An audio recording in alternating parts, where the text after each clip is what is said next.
Hey guys, wishful thinking. What's that all about? Hmm? Wishful thinking. I wish this and that, that and this.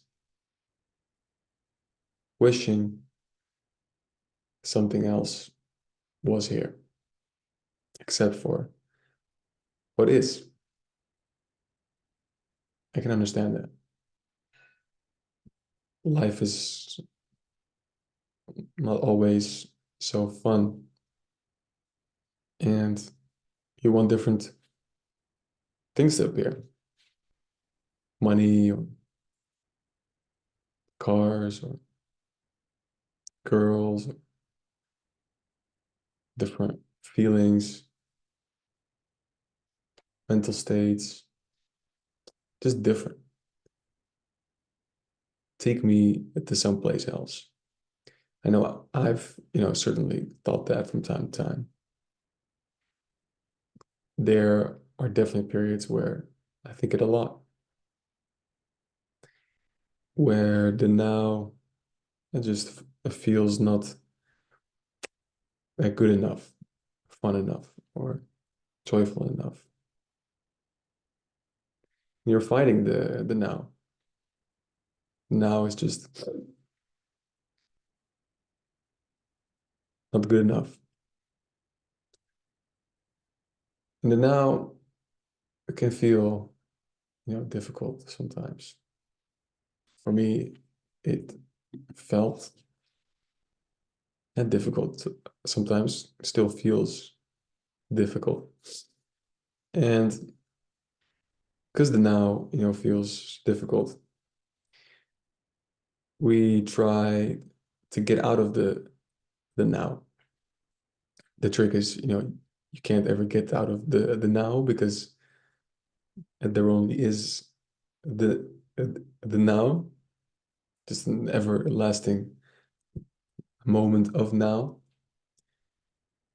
But I mean, we can try, and we can definitely uh, fool ourselves and create an experience that takes us, someplace else. And that's what many of us do. We try to get away from the now and specifically feeling the now or thinking the now. If you feel shitty, or scared or angry or numb or just not a positive and your mental state is not positive, then the now moment, becomes this sort of torture. And it's admirable, people that feel negative and think negative. It's admirable the work that, they have to do each day to be in that place, and navigate life from that place. Um, I was like that, and I sometimes still am. It feels like a battle. It's courageous to be in there. It feels like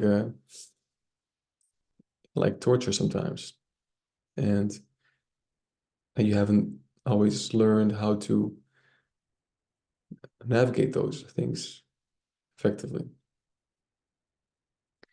And if you stay there long enough, it's logical that, at a certain point you decide, okay, well, this is not such a fun place. I'm gonna, dip out, do do something else.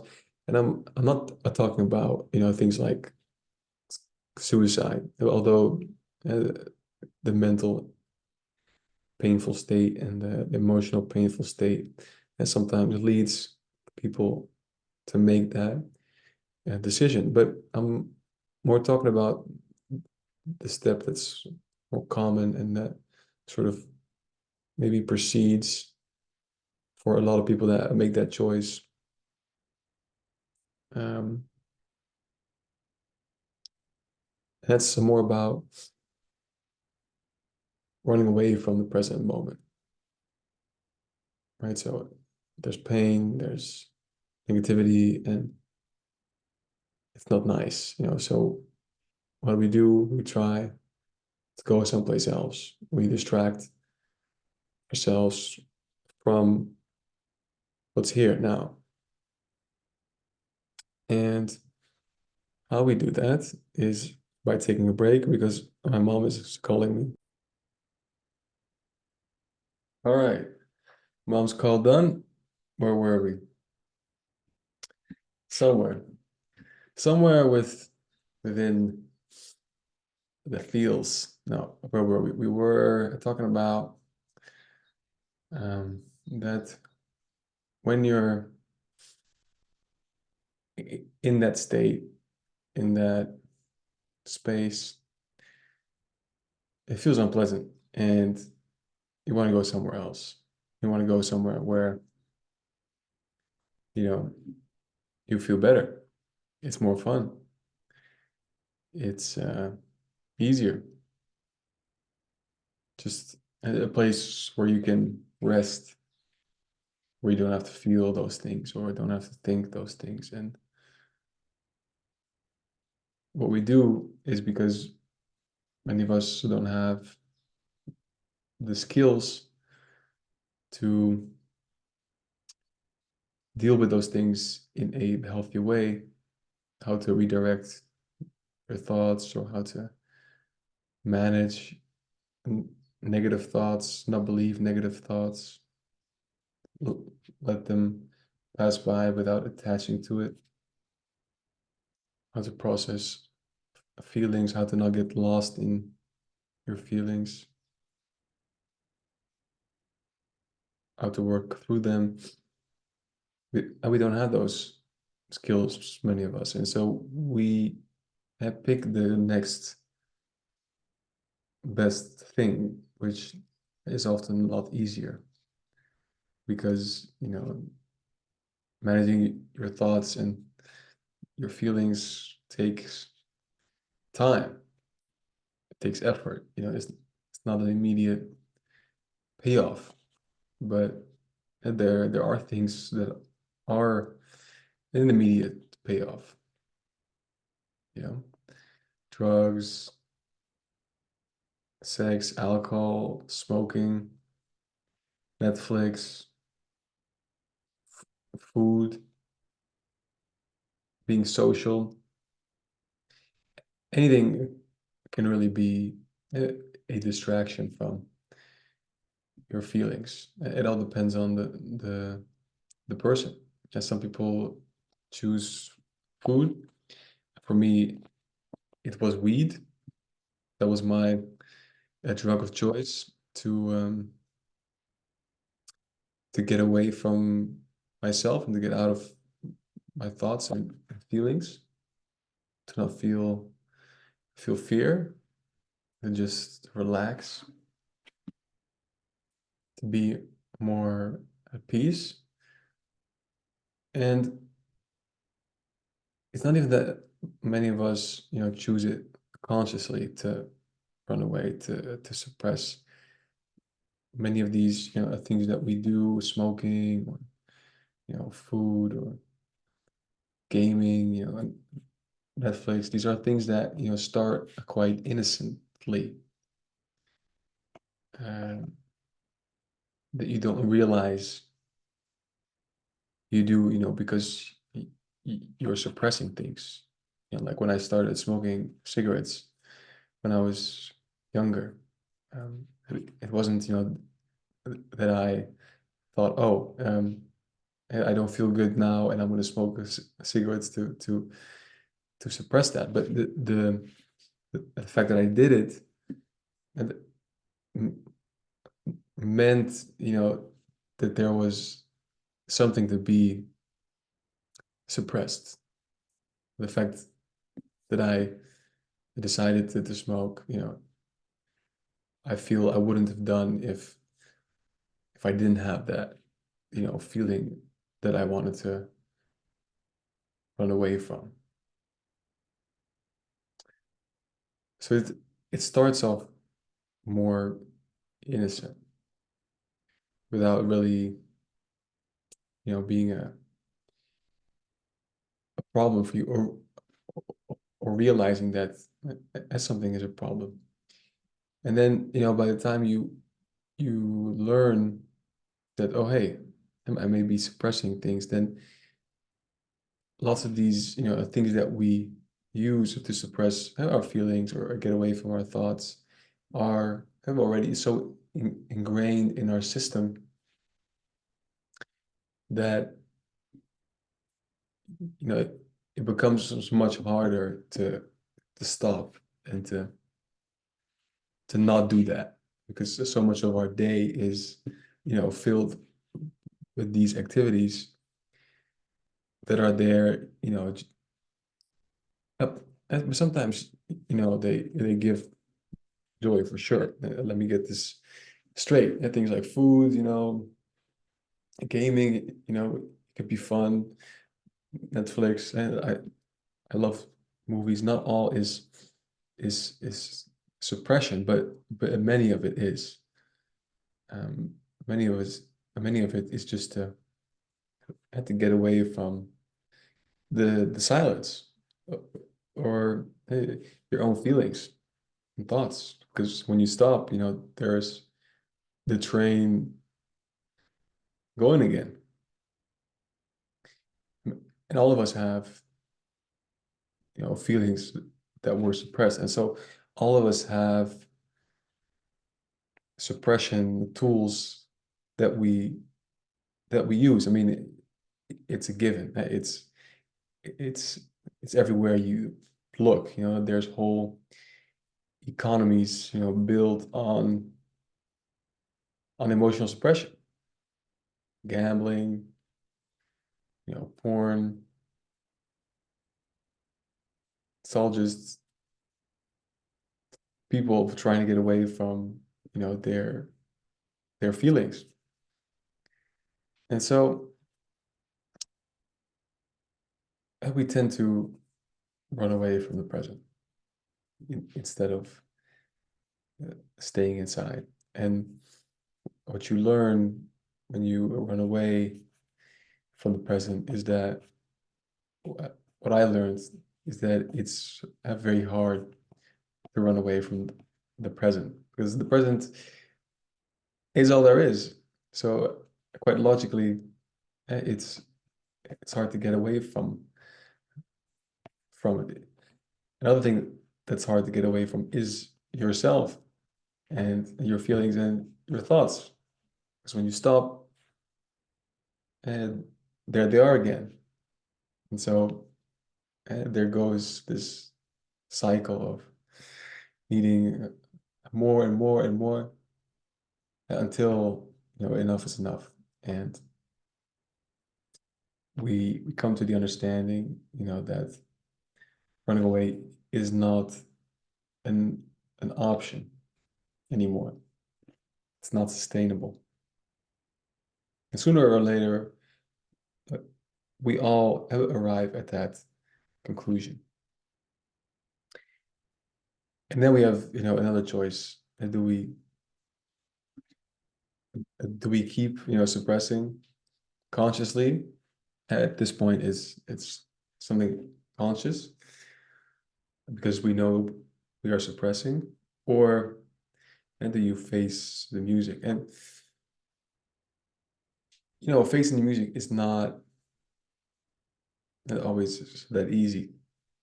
It requires not only to be with your feelings, with your thoughts consciously, to really be aware of them,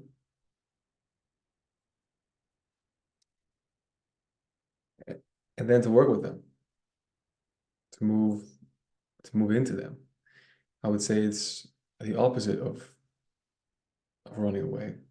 It's running towards them. It's making friends with them. It's embracing them. It's feeling them. It's being so close. You can smell what they had for lunch today. It ain't always, something good. And so you're there. And in the beginning it's uncomfortable. Your body's aching and telling you to go or to do something, to use something, and all those things are there always, 24/7. Whenever you want. You can pick up your phone, you can put on porn, or you can buy cigarettes, you can go gaming, you can get a movie, turn on Netflix.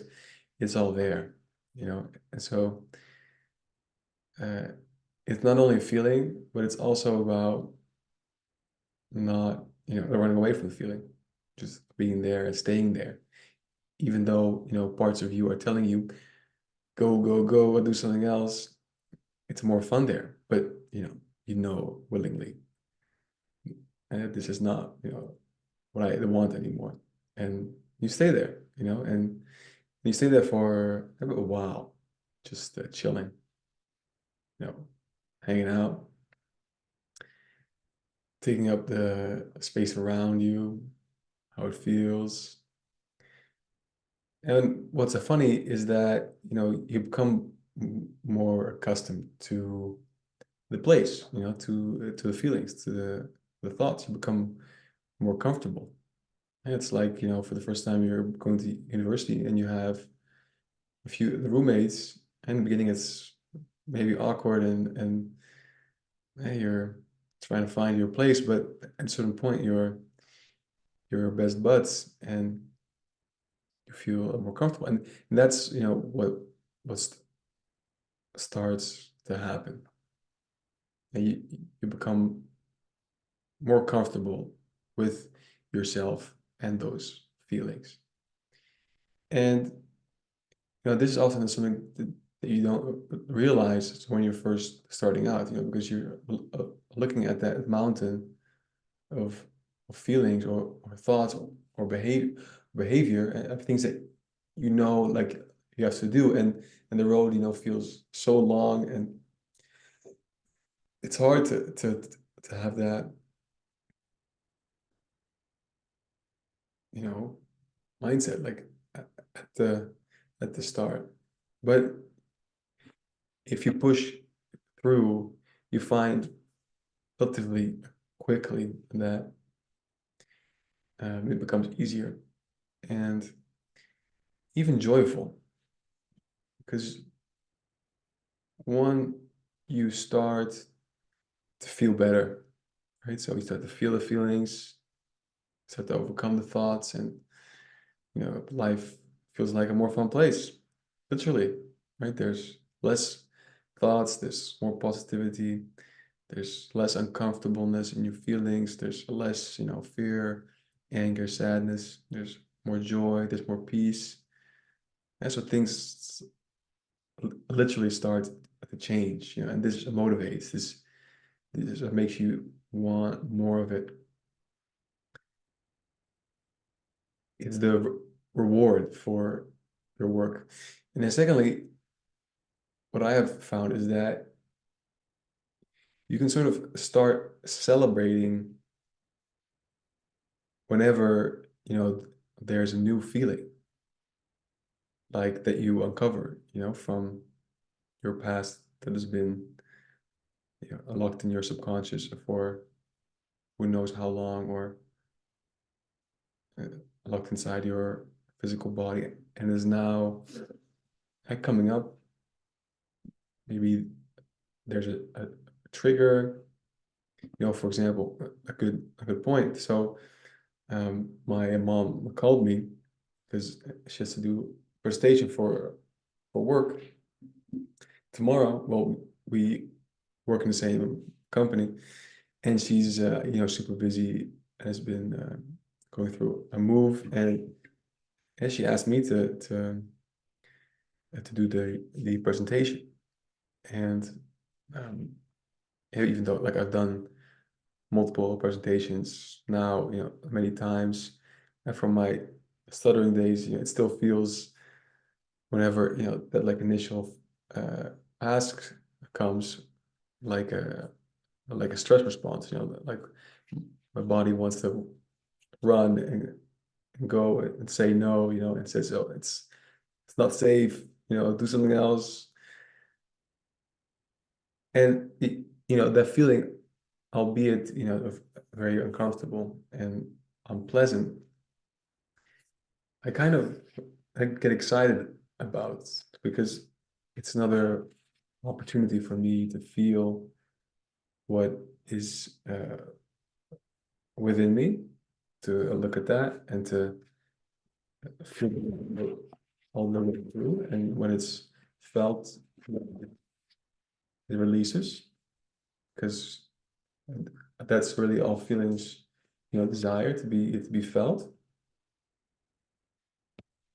And so it's something that I take kind of joy out. It doesn't I feel joyous, the emotion of having the fear. It's not like I discovered how to alchemize fear into joy, but I can experience also some joy just because the feeling is here, and and I'll get to deal with it.